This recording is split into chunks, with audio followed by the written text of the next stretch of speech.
الحمد لله نحمده ونستعينه ونستغفره ونؤمن به ونتوكل عليه ونعوذ بالله من شرور أنفسنا ومن سيئات أعمالنا من يهده الله فلا مضل له ومن يضلل فلا هادي له ونشهد أن لا إله إلا الله وحده لا شريك له ونشهد أن سيدنا وسندنا ونبينا ومولانا محمدًا عبده ورسوله صلى الله تعالى عليه وعلى آله وأصحابه أجمعين أما بعد فأعوذ بالله من الشيطان الرجيم بسم الله الرحمن الرحيم واتقوا فتنة لا تصيبن الذين ظلموا منكم خاصة واعلموا أن الله شديد العقاب وقال رسول الله صلى الله عليه وسلم من أشراط الساعة الفحش والتفحش وقطيعة الرحم صدق الله وصدق رسوله النبي الكريم ونحن على ذلك لمن الشاهدين والشاكرين والحمد لله رب العالمين. درود شریف پڑھ لیں. اللهم صل على محمد وعلى آل محمد كما صليت على إبراهيم وعلى آل إبراهيم إنك حميد مجيد. اللهم بارك على محمد وعلى آل محمد كما باركت على إبراهيم وعلى آل إبراهيم إنك حميد مجيد. میرے محترم دوستو، بھائیوں اور بزرگوں، گزشتہ 2 جمعات سے بات چل رہی ہے کہ اس امت پر قیامت سے پہلے اور قیامت کے قریب کس کس قسم کے اور کس کس انداز کے فتنوں نے آنا ہے. جناب نبی کریم صلی اللہ علیہ وسلم نے اس امت کے ساتھ بڑی شفقت اور مہربانی کا معاملہ فرمایا، اور جو کچھ وحی کے ذریعے سے اللہ پاک نے آپ کو علم عطا کیا، اس میں ایک حصہ علم کا وہ بھی تھا کہ جس کا تعلق مغیبات سے ہے. مغیبات کا مطلب یہ ہوتا ہے کہ وہ باتیں جو پردہ غیب کے اندر ہے وہ آگے چل کر اس کائنات کے اندر ہونی ہے. کب ہوگی، اس میں کتنا وقت باقی ہے، یہ علم تو اللہ پاک نے اپنے پاس رکھا. لیکن اتنا ضرور ہوا کہ اللہ نے اپنے پاک پیغمبر علیہ السلام کو ان آنے والے حالات سے اور فتنوں سے مطلع فرمائے. اور اس کا مقصد جیسے پہلے بھی عرض کیا کہ جب کسی کو آنے والی تکلیف اور مصیبت کا علم پہلے سے ہو جائے تو وہ اس سے بچنے کی تیاری بھی کر سکتا، ذہنی طور پہ تیار ہو، لہٰذا وہ اس کے لیے اسباب تیاری کر کے بیٹھا ہوگا، وہ پریشانی نہیں ہوگی. تو قیامت کے قریب آنے والے فتنے اور حالات بڑے عجیب و غریب ہیں. اور آپ حضرات کے سامنے جو پچھلے 2 جمعے کے بیانات ہوئے اس میں مختلف باتیں سامنے آئی. آج بھی انشاءاللہ انہی احادیث میں سے چند کا تذکرہ مقصود ہے جس میں اشراط ساعت کا بیان ہے، یعنی قیامت کی علامات کا اور فتنوں کا تذکرہ کیا گیا ہے. اور ایک مسلمان کے سامنے جب یہ احادیث مبارکہ آتی ہیں تو زمانے کے جو رائج مسائل ہیں اور معاملات ہیں اور پریشانیاں امت مسلمہ کو درپیش ہے تو اس کو سمجھنا بھی آسان ہوتا ہے اور پھر اس سے نکلنے کا حل بھی انسان کو مل جاتا ہے۔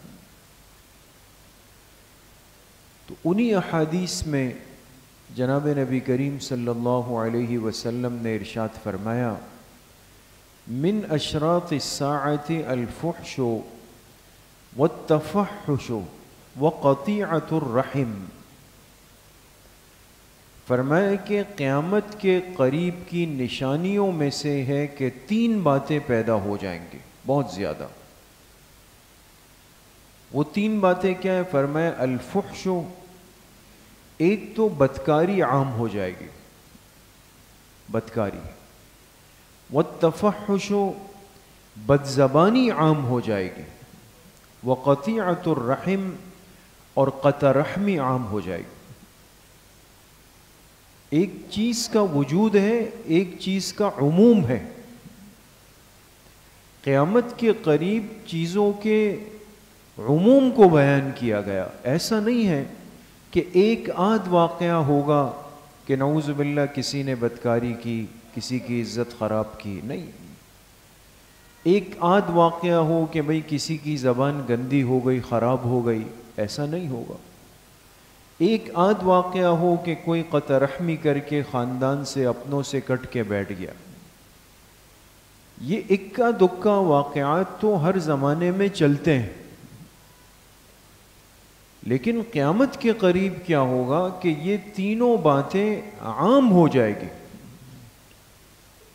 بدکاری عام ہوگی، بد زبانی عام ہوگی، قطع رحمی عام ہو جائے گی۔ اور آج اس بات کو بھی ہم اپنی کھلی آنکھوں سے اس کا مشاہدہ کرتے ہیں کہ وہ کون سی چیز ہے اور کون سی بات ہے، کون سی مجلس ہے، کون سا ماحول ہے کہ جس میں ایک انسان کو بدکاری کی ترغیب نہ دی جاتی ہو۔ کتنے معاملات عام ہو گئے، اور اب یہ چیز تو ایسے طبقات بھی وجود میں آ گئے کہ جو ان چیزوں کو عیب بھی نہیں سمجھتے، کہ چلے جی یہ تو کوئی عیب بھی نہیں ہے۔ اور ستم بالائے ستم یہ ہے دوستو کہ ہم چونکہ ذہنی طور پر مریض ہے، جس کو کہتے ہیں ذہنی غلام ہے، لہذا ہر اس چیز سے، اس تعبیر سے متاثر ہو جاتے ہیں جو ہمیں اغیار کے ہاں ملتی ہے۔ تو آج دیکھیں ہم مغربی دنیا کو سنتے ہیں، دیکھتے ہیں، ہر مسلمان بیچارہ ایسا ہے کہ جیسے ندیدہ بن کے بیٹھا ہوا ہے، اس کو کچھ نہیں مل رہا، لہذا وہ اپنی زندگی کو آگے چلانا چاہتا ہے مغرب کو فالو کر کے۔ وہ کیا کر رہے ہیں؟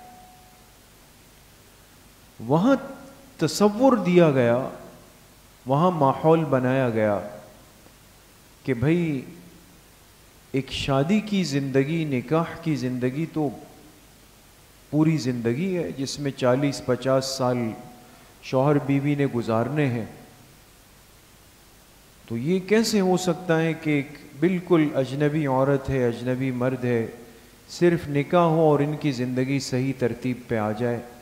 لہٰذا انہوں نے ایک اصطلاح اور تعبیر دے دی کہ بھئی نکاح سے، شادی سے پہلے مرد عورت میں، لڑکے اور لڑکی میں انڈرسٹینڈنگ ہونی چاہیے، ان میں ذہنی مناسبت ہونی چاہیے، ایک دوسرے کو سمجھ لیں۔ اور ظاہر سی بات ہے ہم لکیر کے فقیر تھے، ہم بیٹھے ہوئے تھے، بھئی انڈرسٹینڈنگ اچھا یہ وہاں ہوتی ہے، یہ تو ہمیں بھی کرنی چاہیے۔ ہمارے جوان بچے بچیاں اسی رو میں بہہ پڑے، اس میں چل پڑے۔ اب جو والدین روک ٹوک کریں، ان کو منع کریں، ان کو تنبیہ کریں، تو ماحول بنا دیا کہ بھئی یہ پست ذہنیت رکھتے ہیں، ان کی ذہنیت پرانی ہے، یہ آگے بڑھنا ہی نہیں چاہتے۔ اور جنہوں نے کہا کہ ہاں بھئی وسعت تو ہونی چاہیے، روک ٹوک نہیں ہے، اب تو بچے خود مختار ہے، کر سکتے ہیں، انہوں نے کہا جی انڈرسٹینڈنگ ضرور کریں، نکاح سے پہلے جائیں، ملاقات کریں، ایک دوسرے کو سمجھیں۔ تو آپ بتائیں کہ حدیث پاک میں جناب نبی کریم صلی اللہ علیہ وسلم کا فرمان ہو اور اس کی سچائی میں شک ہو، آپ نے فرمایا جہاں اجنبی مرد عورت کا اختلاط ہوگا تیسرا شیطان ہوگا، تیسرا شیطان ہے۔ اب ایک جوان مرد عورت ہے، وہ اگر خلوت میں اکیلے میں بیٹھ جائیں تو صاف سی بات ہے کہ وہ انڈرسٹینڈنگ کیا ہوگی، وہاں سے وہ گناہ کر کے ہی اٹھیں گے،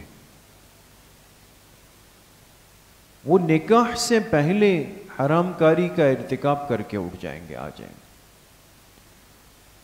اب بچی کی عزت تو گئی، چلی گئی، اب لڑکا اگر بعد میں آ کے اڑ جائے، کتنے واقعات ہیں دوستو۔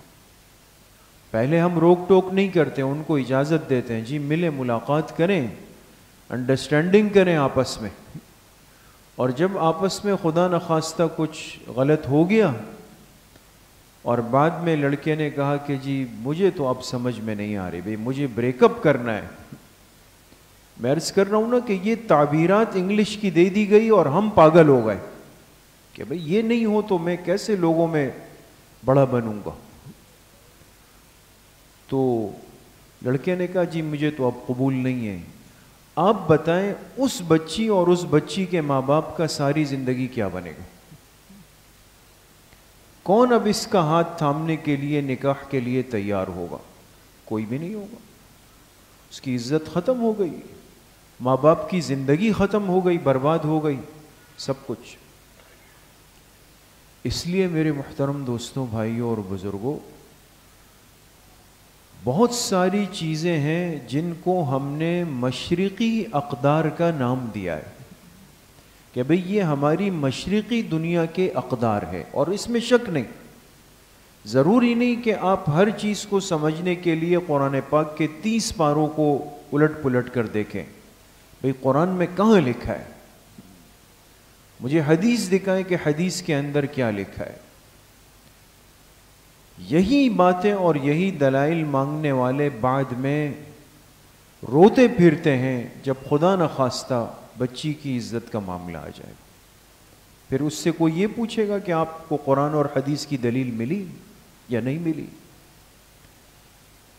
تو حدیث پاک نے اشارہ کیا کہ الفحش، قیامت سے پہلے بدکاری کے معاملات عام ہو جائیں گے، اور یہاں تک آپ علیہ الصلاۃ والسلام نے ایک روایت میں فرمایا، حدیث کے الفاظ بڑے سخت ہیں، اس کا ترجمہ یہاں اتنا واضح انداز میں کرنا بھی انسان کے لیے عجیب ہے، لیکن آپ علیہ الصلاۃ والسلام نے فرمایا کہ ایسا وقت آ جائے گا کہ ایک شخص سڑک پہ جا رہا ہوگا، اس کو ایک عورت نظر آئے گی، شیطان اس کے دل میں خواہش پیدا کر دے گا، اور یہ شخص اس بھرے راستے میں جا کر اس عورت پہ حملہ آور ہو جائے گا، اس کی عزت پہ حملہ آور ہوگا، اور اس کے ساتھ برلبے سڑک بدکاری میں مشغول ہو جائے گا۔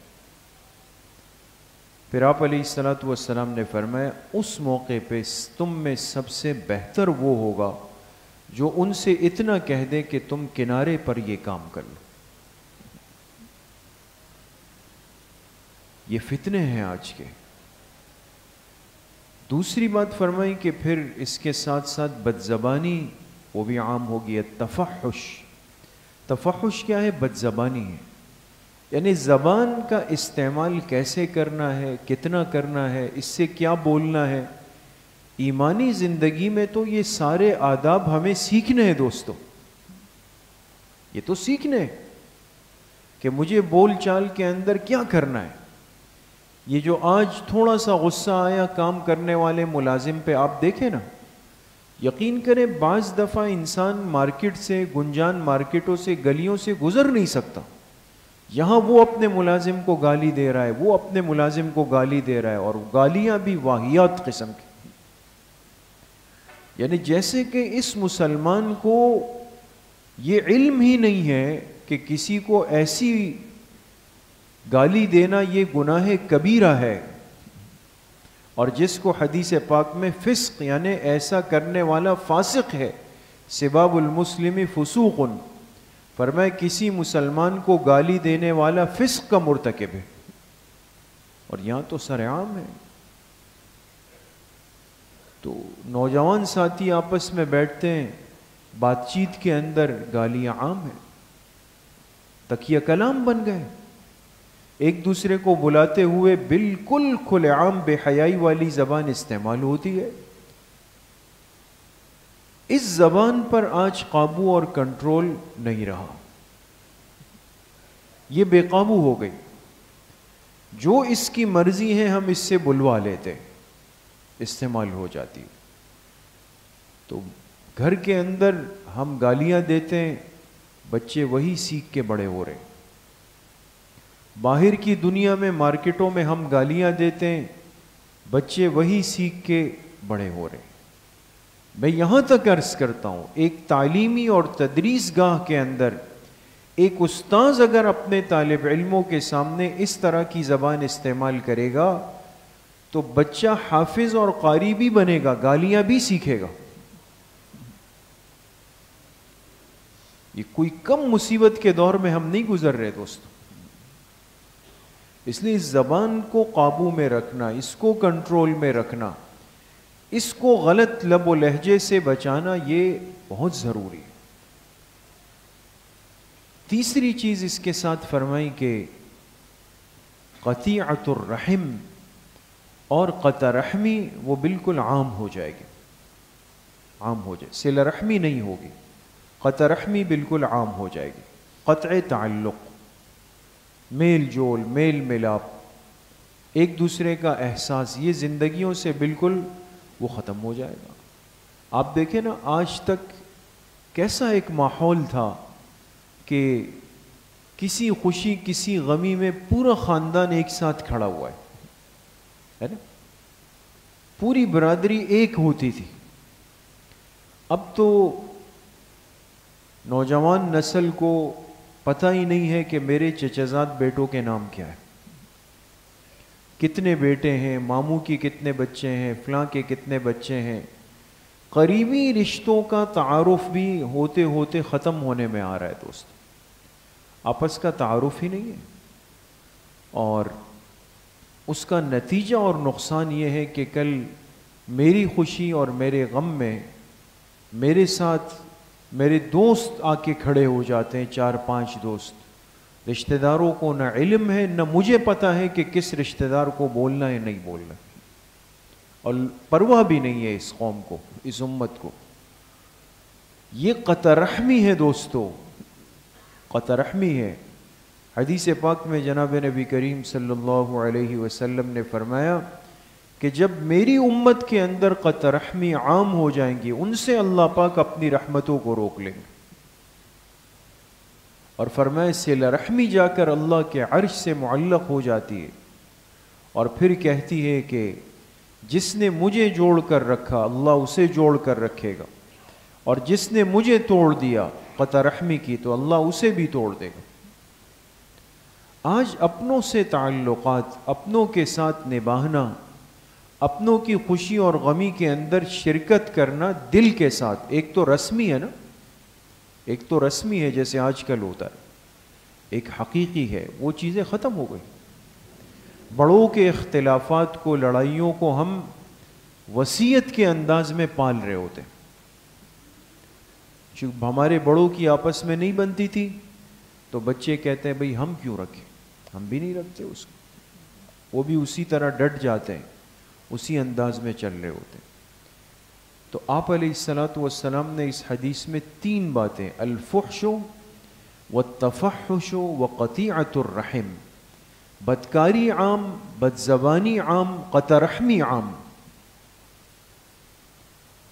پھر آپ علیہ الصلوۃ والسلام نے فرمایا کہ ایسا وقت آئے گا کہ لوگ بغیر طلب کے گواہیاں دینے لگ جائیں گے، بغیر کسی کے کہے ہوئے حلف اٹھانے لگ جائیں گے، حتی یکون اسعد الناس بالدنیا لکع ابن لکع لا یؤمن باللہ ورسولہ، یہاں تک کہ اس وقت لوگوں میں سب سے بڑا عزت والا اس کو سمجھا جائے گا جو حقیقت میں لکع ابن لکع ہوگا. لکع کے عربی لغت میں تو ترجمہ کمینہ ہے کہ جو کمینہ ابن کمینہ ہوگا, جس کی کوئی پیچھے سے بیک گراؤنڈ نہیں ہوگا. ایک بے حیثیت سا آدمی اٹھے گا لیکن آ کے مناصب کو بیٹھ جائے گا, لوگ کہیں گے واہ جی کیا شان ہے اس کی. لیکن آپ علیہ الصلوۃ والسلام نے فرمایا یہ خوش نصیب کہلائے گا. لا یؤمن باللہ ورسولہ, حقیقت یہ ہوگی کہ ایسے طبقے کے دل میں اللہ اور اللہ کے رسول کا ایمان بھی نہیں ہوگا. آپ دیکھیں نا ہم کتنا آج ان چیزوں کے اندر مبتلا ہیں کہ بغیر طلب کے گواہیاں عام ہو جائیں گی. بغیر طلب کے گواہی کا کیا مطلب ہے؟ گواہی دینا ایک عمل ہے, عمل ہے, لیکن اس عمل کو کیا کر دیا جائے گا, اس کو دنیا کمانے کا ایک ذریعہ بنا دیا جائے گا. اب آپ کا کوئی مسئلہ ہے, آپ عدالت گئے, آپ کو گواہ چاہیے, گواہ ہے نہیں یا کوئی گواہی دینے پہ آمادہ نہیں ہے, تو آج تو باقاعدہ کہتے ہیں کہ عدالتوں کے باہر لوگ دستیاب ہوتے ہیں, ان کو کچھ برکت دے دیں, کچھ خدمت کر لیں ان کی, اور وہ آپ جیسے کہیں گے آ کے آپ کے حق میں گواہی اندر دے دیں گے جیسے کہ کچھ ہوا ہی نہیں. جھوٹی گواہی دیں گے دنیا کی وجہ سے, پیسوں پر گواہ دستیاب ہو جائیں گے. آج یہ چیزیں عام نہیں ہیں دوستو. مقدمات اور عدالتیں اور وکیل اور جج اور یہ ساری چیزیں چل رہی ہے. کسی دن کوئی کوشش کر لیں کہ جی میں ترتیب پہ چلنا چاہتا ہوں, تو کہا نا کہ بھئی اگر کوئی قانون کو میں ترتیب سے چلنا چاہتا ہے تو اس کے لیے عمر نوح چاہیے, اتنی لمبی عمر چاہیے اس کو, رل جائے گا وہ.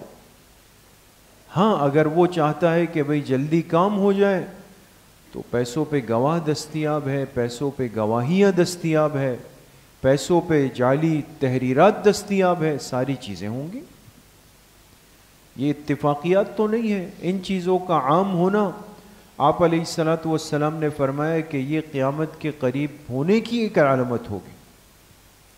اور بغیر وجہ کے قرآن پاک پر حلف اٹھانا عام ہو جائے گا. حلف اٹھانا کیا مقصد؟ بات بے بات, جیسے آج ہماری عادت ہے, چھوٹی سی ایک عام سی بات ہوگی, ہم اس میں کہیں گے بھئی اللہ کی قسم لے لو مجھ سے, قسم خدا کی ایسا ہے, واللہ ایسا ہے. قسم اللہ کی ذات کا سہارا لینا ہے دوستو.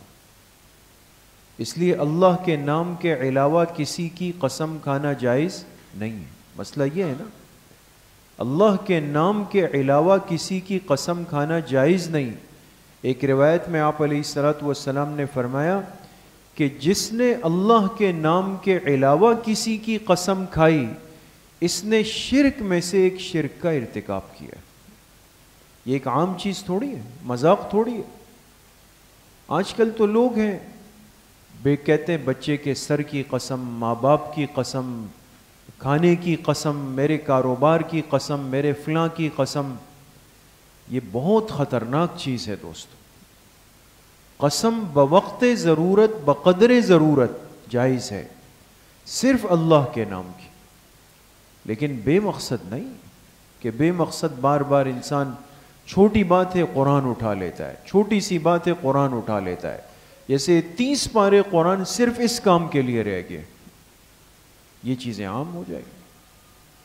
اور فرمائے لوگوں میں خوش نصیب اس کو سمجھا جائے گا جو لکع ابن لکع ہوگا, اور جس کا کوئی حسب نسب نہیں ہوگا, بے حیثیت آدمی ہوگا, لیکن آ کے بیٹھ جائے گا اور اس کے دل میں اللہ اور اللہ کے رسول کا ایمان بھی نہیں ہوگا.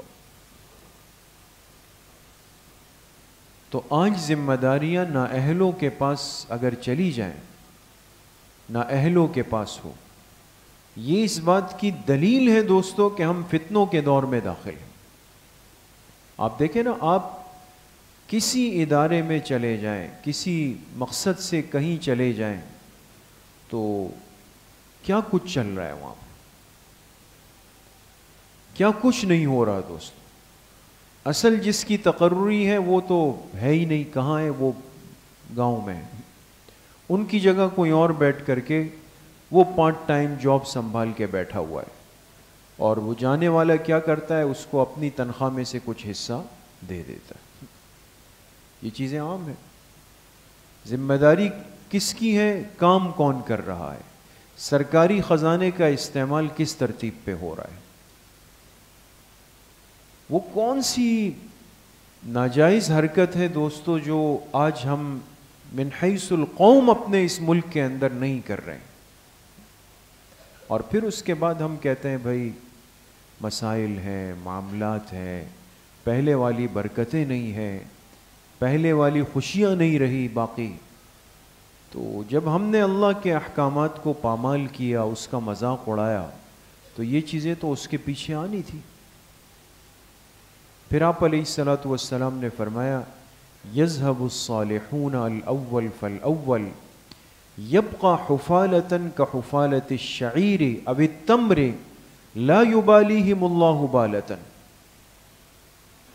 فرمایا صالحین نیک لوگ ہوں گے، وہ ایک ایک کر کے جانا شروع ہو جائیں گے، پیچھے ایسا رہ جائے گا جیسے کہ جو یا کھجور کا بھوسا ہوتا ہے، بھوسا رہ جاتا ہے، اور اس بھوسے کی اللہ پاک کو کوئی پرواہ نہیں ہوگی کہ اب پیچھے کیا بنے گا۔ بات پہلے بھی آ گئی، صالحین اور مقبولین کا، محبوبین کا دنیا سے کثرت سے چلا جانا، الاول فالاول، دیکھیں حدیث میں ایک ایک کر کے یکے بعد دیگرے وہ چلے جائیں گے، پیچھے رہ جائے گا کیا؟ فرمایا حفالتن کا حفالت الشعیر اب التمر، فرمایا جو یا کھجور کا جو بھوسا بچ جاتا ہے آخر کے اندر خراب، تو دیکھیں اس کے کیا کرتے ہیں؟ اس کو اٹھا کے پھینک دیتے ہیں، کوئی پیر مار رہا ہے، کوئی اڑا رہا ہے، کوئی جا کے ڈسٹ بن میں ڈال رہا ہے، وہ فرمایا لا یبالیہم اللہ بالۃ، اللہ پاک کو اس بھوسے کی پرواہ نہیں ہو۔ اس لیے میرے محترم دوستوں، بھائیوں اور بزرگوں، ہم تو اس بھوسے کی مانند بنتے جا رہے ہیں۔ وہ بھوسا ہے، ہمیں ہماری غلطی بتانے والا، ہماری کوتاہی کی، غفلت کی نشاندہی کرنے والا، ہمارے صحیح کو صحیح بتانے والا آج برا لگتا ہے، ہم اس سے الجھنے اور لڑنے پہ تیار ہو جاتے ہیں کہ بھئی اس نے یہ بات کیوں کی،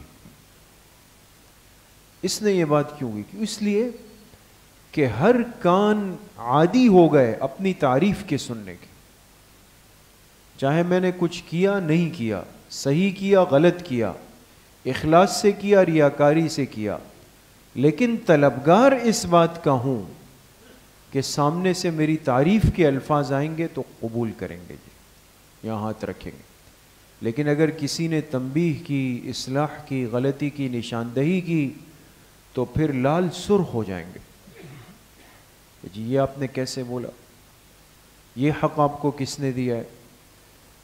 تو جب کوئی اپنے مصلحین کو قبول نہ کرے، ہمارے بزرگوں نے لکھا ہے نا کہ جب مصلح کی بات بوجھ لگنے لگ جائے تو ہدایت کے دروازے بند ہونا شروع ہوتے، اس لیے کہ اب صحیح کہنے والا برا لگ رہا ہے، جو کہہ رہا ہے بھئی ایسا نہیں کرو، ایسا نہیں کرو، ایسا نہیں کرو، ہم کہتے ہیں یار یہ تو ایسے ہی چخ چخ لگائی ہوئی ہے، ہر وقت کی دماغ خوری ہے، بس جب جا کے بیٹھو وہی باتیں وہی باتیں وہی باتیں، یہ تو سمجھ میں نہیں آتا بھائی، چلو وہاں سے منقطع ہو گئے، ختم۔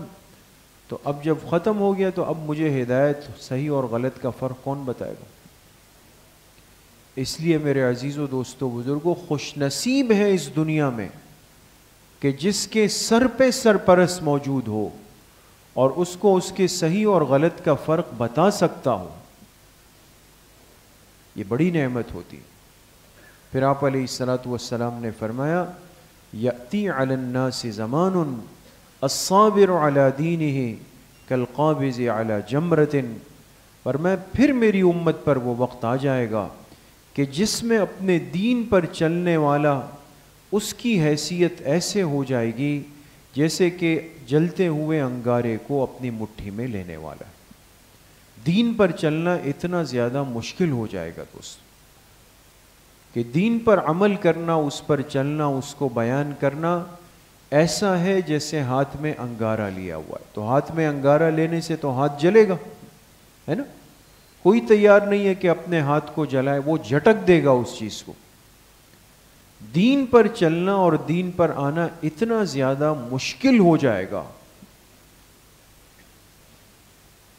آج میرے عزیزو دوستو بزرگوں، یہ جو ہم نماز کو، اعمال کو، تلاوت کو، اپنی مجالس کو، اپنے اجتماعات کو، اپنے معمولات کو کر رہے ہیں اور کر سکتے ہیں، یہ اللہ کی بہت بڑی نعمت ہے. یہ بہت بڑی نعمت ہے. ورنہ دنیا کے، اسلامی دنیا کے بہت بڑے حصے سے یہ نعمتیں کب کی رخصت ہو چکی، ان کے پاس نہیں ہے دوستو. یہ تو ہمیں اس کا احساس نہیں ہے، اس لیے کہ ماشاءاللہ مسجدوں کی کثرت ہے اور مدارس کی کثرت ہے، علماء کی کثرت ہے اور دعوت کے کام کی عمومیت ہے. ہر چیز ایک آسان طریقے سے مل رہی ہے نا، تو قدر ختم ہو گئی بالکل. اب ہمیں یہ ساری چیزیں جو ہے نا ایک عجیب سی لگتی ہے کہ بھئی یہ کیا ہے، اتنے علماء بن رہے، معاشرے پر ایک بوجھ ہے، کیا ضرورت ہے ان مدارس کا، کیا ضرورت ہے ان چیزوں کا. تو ان لوگوں سے پوچھنا چاہیے جو آدھا آدھا گھنٹہ گاڑی ڈرائیو کر کے جمعے کی نماز کے لیے جاتے ہیں. ایسا ہے نہیں ہے دوست؟ کتنے ممالک کے اندر لوگ صرف جمعے کی اور عیدین کی نمازیں پڑھتے ہیں اپنی گاڑیوں میں آدھا پون ایک گھنٹہ جا کر کے. یہاں تو ماشاءاللہ اس گلی سے اذان کی آواز، اس گلی سے اذان کی آواز، روڈ کے پار سے آواز، آپ سفر میں ہیں تو نماز، جس حالت میں ہو مسجد قریب ہے، علماء قریب ہے، سب چیزیں دستیاب. تو میرے عزیزو دوستو، بھائیو اور بزرگوں، یہ فتنوں کے حالات سے آگہی جناب نبی کریم صلی اللہ علیہ وسلم نے فرمائی کہ یہ وقت آ رہا ہے اور میری امت ان باتوں کو سن کر، سمجھ کر، ان حالات کے آنے سے پہلے اپنے آپ کو تیار کر لے. اللہ کریم مجھے بھی آپ سب کو صحیح عمل کی توفیق نصیب فرمائے. الحمدللہ رب العالمین والصلاة والسلام علی سید الانبیاء والمرسلین سیدنا و مولانا محمد وآلہ.